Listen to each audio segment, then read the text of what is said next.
الفيديو ده معمول لكل بنت عايزة تسوق بس لسه خايفة، لسه مترددة وقلقانة، أو لو هي ساقت قبل كده ووقفت لمدة معينة والفترة وما كملتش علشان بس الخوف والتوتر وإنها اتعقدت من موقف، أو لو هي فعلا ساقت وحصلت لها لا قدر الله حادثة أو لحد قريب منها حادثة واتعقدت من السواقة والعربيات عموما. الفيديو ده علشانك.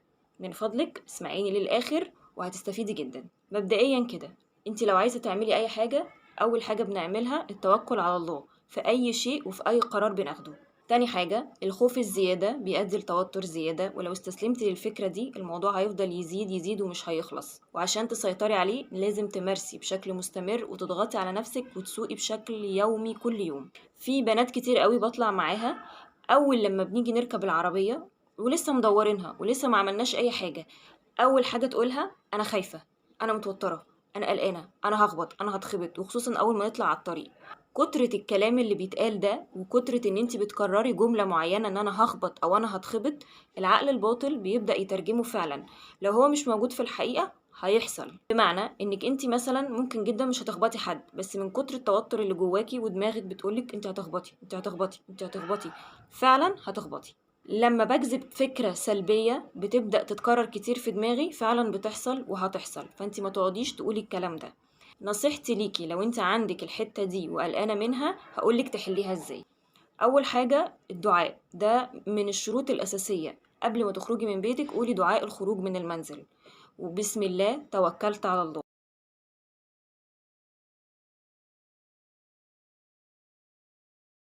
أول لما تخشي عربيتك وتركبيها قبل حتى ما تدوريها وتسخنيها قولي دعاء ركوب السيارة، سبحان الذي سخر لنا هذا وما كنا له مقرنين وإنا إلى ربنا لمنقلبون، بسم الله توكلت على الله. دايما خلي ذكر ربنا على لسانك طول الوقت، بأي آية قرآنية انت حافظاها، بأي ذكر تحبي تقوليه. الصبح كل واحد فينا بينزل من بيته محدش عارف النهاردة هيحصل فيه ايه، مهما كان البني آدم ده بلغ من منصب، من سلطة، إنسان شخص عادي جدا، مهما كانت ظروفه كل واحد فينا بيصحى هو مش عارف النهاردة هيقابل ايه، هيحصل ايه، هيشوف مين، هيتكلم مع مين، هيبقى يوم عادي، هيبقى يوم مختلف، هيقابل حد يحرق دمه، هتحصل له مشكلة، اليوم هيعدي على خير، هتحصل له فرحة حلوة، محدش فينا عارف ايه اللي بيحصل مجرد ما بنبدأ اليوم. فانتي سيبيها على الله وتوكلي عليه. لو حطيتي في دماغك ان انا لو نزلت هعمل حادثة، انا لو نزلت هخبط حد، احنا كده مش هنخلص وهتفضلي طول عمرك محلك سر. السنين هتعدي، العمر هيجري، وهتلاقي نفسك ما عملتيش اللي نفسك فيه وما نزلتيش سوقتي العربية اللي كان نفسك فيها. السواقة ما هياش دلوقتي حاجة ترفيهية، دي بقت حاجة أساسية، ولو انت مش محتاجاها النهاردة أو مش محتاجاها السنة دي، في يوم من الأيام لو اتعلمتيها ممكن تنفعك في أي وقت جاي. انت ما تعرفيش القدر مخبي ليكي ايه. وكمان ما تخافيش من موضوع ان انا مادام مبتدئة هخبط او هتخبط او ممكن اعمل حادثة.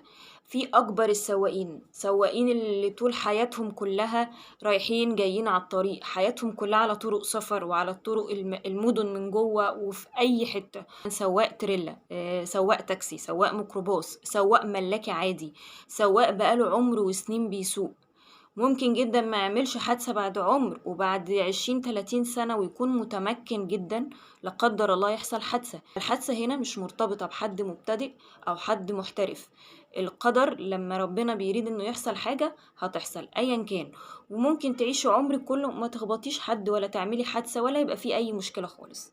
فمش شرط ان يكون في حد مبتدئ ان هو يحصل معاه مشكلة، ممكن جدا تكوني مبتدئة وما يحصلش معاكي اي حاجة وبعد 20-30 سنة سواقة يحصل معاكي مشكلة، وده عادي جدا ووارد. اهم حاجة ان انتي بتمشي على التعليمات الصح وتتفادي اخطاء الاخرين على قد ما تقدري، لكن لو حاجة حصلت فجأة غصب عنك دي حاجة بتاعت ربنا ملناش دعوة بيها خالص. من اهم الحاجات اللي انت لازم تعمليها التركيز، لازم تكوني نازلة حصة السواقة بتاعتك وانت بتمارسي في اول 2-3 شهور، لازم تكوني مركزة كويس جدا جدا، خليش اي حاجة تسيطر على مخك او على دماغك. لمجرد انك بتفتحي باب عربيتك وقاعدة قدام الدركسيون يعني انا مركزة تماما، ما عنديش اي حاجة تشغل دماغي غير طريقي وعربيتي وبس. اهم حاجة ان انت تكوني نايمة كويس قوي وما يبقاش فيه تنشنة او ان دماغك مصدعة او ان عندك اي وجع في جسمك، لا حاولي انك تنزلي في وقت عادي جدا ما فيهوش اي حاجة وعشان التركيز يبقى كويس. من اهم الحاجات اللي دايما بنصح بيها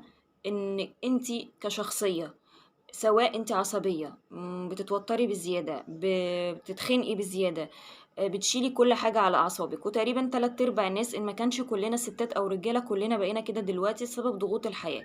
دايما بنصح أي بنت بتطلع معايا أقول لها حاجة: أول لما تيجي تركبي العربية، شخصيتك اللي انت عايشة بيها في وسط الناس مع أصحابك ومع أهلك انسيها خالص وسيبيها برا العربية. عايزة اللي بتركب العربية دي واحدة باردة، واحدة عندها ثبات انفعالي، واحدة ما بيهمهاش حاجة، واحدة مركزة، واحدة حاطة هدف قدام عينيها ومركزة في طريقها. مش عايزة أكتر من كده. انسي بقى العصبية والتوتر، الشخصية دي بتاعتك خلاص سيبيها برا العربية. اللي بتركب معايا دي أنا عايزاها واحدة تانية. لما نيجي ننزل ونخلص ونركن، خلاص البسي الشخصية بتاعتك الحقيقية وروحي بيها واطلعي البيت وعادي جدا وكملي يومك. ده بس مش مطلوب منك على فكرة غير في أول شهرين 3. يعني أول 3 أشهر ممارسة كده، ولا أول شهرين، ده اللي مطلوب منك. انتي مع الوقت هتلاقي شخصيتك الحقيقية جت تركب معاكي، وبتتعصب وبتشتم وبتتخانق وبتتوتر وبتعمل كل حاجة. فانتي ما تشغليش بالك ان انا طبيعتي عصبية فمش هكمل في السواقة. انا طبيعتي، انا شخصيا عصبية جدا جدا، بتوتر جدا، ولو حد قال لي صباح الخير ممكن اتوتر. بس كنت ايام ما كنت بسوق جديد، لمجرد ان انا قعدت على الدركسيون وببدأ اسوق، خلاص انا بنسى كل حاجة. انا باردة، انا تلمة. انا كنت بوقف شارع رئيسي مهم جدا من الزحمة لمجرد ان بتعلم على مانيوال، والعربية كانت بتبطل مني على مطلع مطب، وأمة لا إله إلا الله عمالة تكلكس ورا، وأنا في منتهى البرود والهدوء والثبات الانفعالي ولا هممني. وبعد كده فضلت مكملة ومستمرة وبشجع نفسي، وبقيت مستغربة نفسي جدا، اللي هو وانا جايبة البرود ده كله منين؟ انا دي مش طبيعتي خالص. مش من طبيعتي ان انا ابقى تلمة كده ومستسلمة للامور وماسكة نفسي وماسكة اعصابي، واي حد معدي من جنبي بيشتم ببتسم له ابتسامة سخيفة او كأني ما سمعتوش. انا شخصيا كنت مستغربة مين دي اصلا. فده ساعدني جدا جدا بعد كده ان انا اتعلم السواقه كويس، لان انا بدات بحاجات صح. بدات بان انا اخلي نفسي بارده جدا وانسى شخصيه اسراء الحقيقيه، اللي بتزعق واللي بتتعصب واللي متردده واللي بتقلق من اقل حاجه. سبتها بره الدريكسيون وبره العربيه كلها.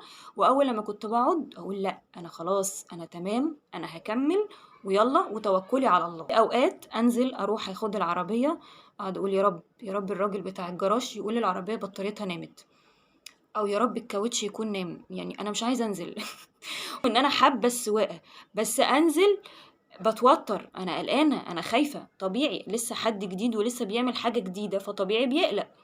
فكنت اول لما انزل الاقي بطني مكركبه وتعبانه وسخنه وبسقع وبترعش، ويا لهوي، ويا رب العربيه تكون بطاريتها نامت النهارده ويقول لي خلاص مش هنطلع بيها النهارده. اجي انه طلعها يا دي النيله انا هسوق.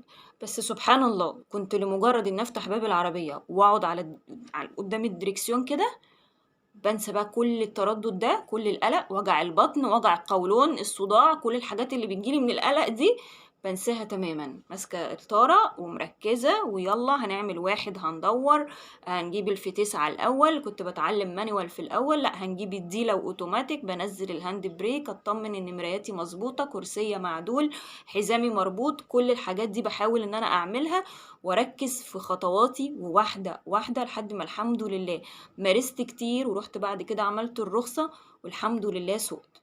محدش عارف ولا حد عالم في يوم من الأيام أنا ليه اتحولت من الشخصية الباردة العادية اللي ما بيهمهاش حاجة عشان تسوق. علشان في يوم من الأيام والسنين تعدي ان انا اعلم بنات الحمد لله، واعلم ستات، وافرق معاهم واعمل فيديوز والفيديوهات دي تأثر في الناس فعلا، وناس كتير تستفيد منها، وناس كتير تطبقها، وناس كتير تدعيلي، وناس كتير تبعتلي، ومكالمات تجيلي، حاجات كده بتنقلني في حتة تانية. لو يومي مودي وحش جدا وقايمه متضايقه ومخنوقه، وساعات اصحى الاقي واحده تكلمني في التليفون تدعيلي جدا وتقولي ربنا يبارك لك، انا بحب فيديوهاتك جدا، انا بستفيد منها جدا. حقيقي بفرح قوي قوي قوي، وبحس ان انا فعلا فرقت في الناس وقدمت حاجه. فصدقيني، انت لو عايزه تسوقي سوقي وكملي، امشي على الحاجات اللي بقولك عليها دي وطبقيها. مهما كانت شخصيتك ايه، حوليها لحد بارد وتلم وعايز هدف معين ويركب العربيه. اهم حاجه التركيز ثم التركيز، وتوكلي على الله واذكري الله دايما. اتمنى لك كل الخير، وربنا يسترها معانا جميعا يا رب، ويستر طريقنا.